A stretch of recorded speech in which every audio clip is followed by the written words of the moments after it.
देखिए, न्यूज़ 360 में अगली खबर सीधे तौर पर आपसे जुड़ी है। अगर आप टीवी देखते हैं तो अक्सर ऐसे ऐड दिखाई देते हैं जो किसी और प्रोडक्ट की बिक्री तो करते हैं, लेकिन उसके पीछे कोई और मंशा होती है। इस पर एक रिपोर्ट देख लेते हैं। आप टीवी देख रहे हैं, अचानक स्क्रीन पर एक विज्ञापन आता है। कुछ सेकंड का वो विज्ञापन खत्म हो जाता है, लेकिन उसमें दिखाया गया एक नाम आपके दिमाग में कहीं छप जाता है। आपको लगता है कि आपने बस एक विज्ञापन देखा, लेकिन क्या हो अगर उस विज्ञापन का मकसद आपको वो सामान बेचना ना हो, बल्कि आपके मन में उस नाम की छाप छोड़ना हो। ऐसे विज्ञापन को क्या कहते हैं और भारत में इन्हें लेकर क्या कानून है, आपको सब बताएंगे। लेकिन उससे पहले उस मामले पर नजर डाल लेते हैं जहां से ये सवाल उठने शुरू हुए हैं।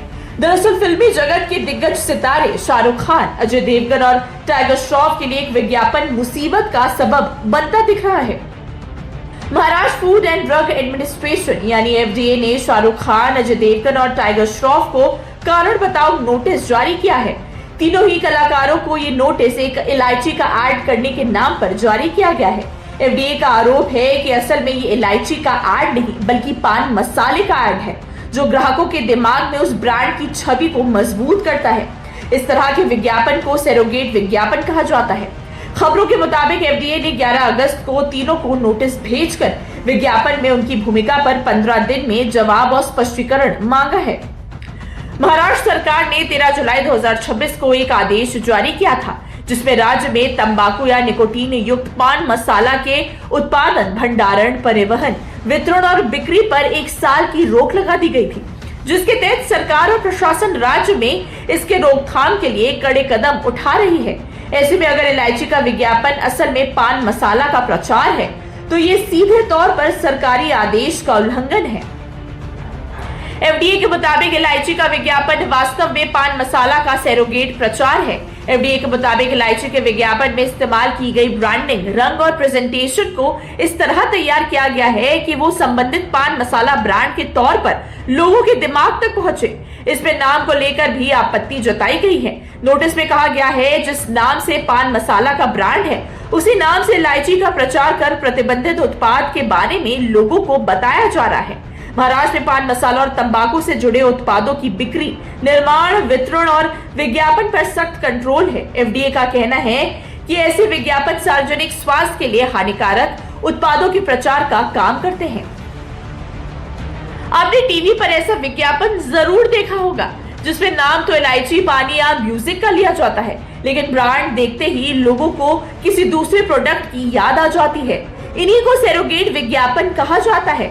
अब ये क्या होता है और कंपनियां इसका इस्तेमाल कब और क्यों करती हैं, ये भी समझ लेते हैं। सरोगेट विज्ञापन एक ऐसी मार्केटिंग रणनीति है जिसमें किसी प्रतिबंधित प्रोडक्ट का प्रचार किसी वैध प्रोडक्ट की आड़ में किया जाता है। उदाहरण के तौर पर शराब, गुटखा या पान मसाला या तंबाकू उत्पादों का सीधा विज्ञापन कानूनी तौर पर प्रतिबंधित होता है, तो कंपनियां उसी ब्रांड, नाम, लोगो, रंग और स्लोगन के साथ इलायची, mouth freshener, soda, package water या अन्य वैध उत्पादों का प्रचार करती हैं। असल में ये उत्पाद कानूनी तौर पर वैध होता है, लेकिन उसका उद्देश्य उपभोक्ताओं के मन में उसी ब्रांड की पहचान बनाए रखना होता है, जिस पर असल में बैन लगा है या वो प्रतिबंधित है।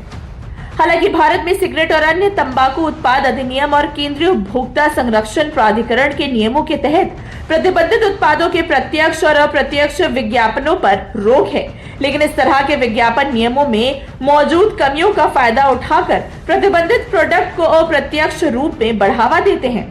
इसकी सबसे बड़ी समस्या ये है कि आम ग्राहक के लिए ये समझना मुश्किल हो सकता है कि विज्ञापन वास्तव में किस चीज का प्रचार कर रहा है।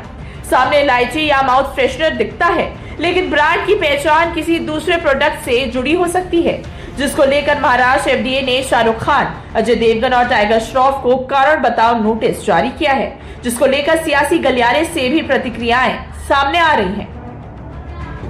हमारी लगातार कोशिश रही है कि लोगों को सुरक्षित रखें, खासतौर से पान मसाला और गुटखा से।